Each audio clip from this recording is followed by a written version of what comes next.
Hi, my name is Niklas and this is the Neckbolt Dev blog.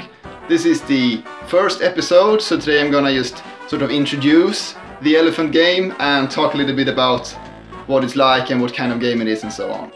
So the most direct inspirations in this game are the Zelda series, and especially to the Zelda games like the Minish Cap. By the way, what's your favorite Zelda game? No, wait, here's the real question. What's your favorite Zelda game and why? You can reply in comments or, I don't know, send a postcard or something. Now, for me, Wind Waker is obviously very good, but the Minish Cap actually ends up pretty high on my list. I like it because the underlying design is so visible, if that makes any sense. Full 3D worlds are cool and all, but they can be a bit like overwhelming and, immersive, which I realize is precisely the point. But what I like about 2D Zeldas is that they are so clearly made up of like sprites and interactable elements, and they are arranged in this tight grid system. They are very clear and readable.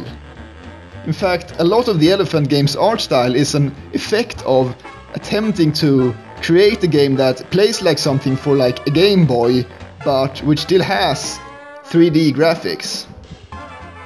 But now that I have talked a bit about how much this game is like Zelda, let's move on to how it is not like Zelda. The most significant difference is that the Elephant game is way too Buddhist and philosophical to put any value on like material items. All you need to solve problems is knowledge and virtue. And because of this, I have chosen not to have any sort of inventory, and when the inventory is gone, you realize just how much the Zelda formula is concerned with items. All your abilities are unlocked by finding new items, and the game progress itself is measured in how many magical stones or like divine instruments you have found. Contrarily, in my game, everything the elephant can do is unlocked from the very beginning. And that doesn't mean that you can use all of it though. Let me show you what I mean. The elephant can use his trunk like this. Normally it blows out a small gust of air, and this can be used for many things, such as setting spin to a pinwheel. But if you find a pool of water, like this one, you can charge up your trunk with the water. Now your trunk ability will do something else, namely spray a beam of water. For instance on these flower saplings.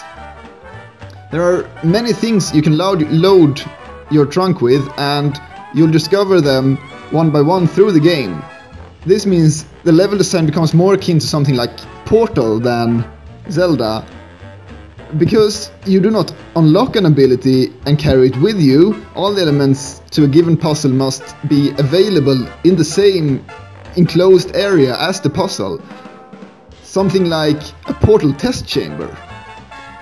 In fact, even though I will have dungeons and temples like in Zelda, the layout of this game will rather resemble a string of Portal chambers.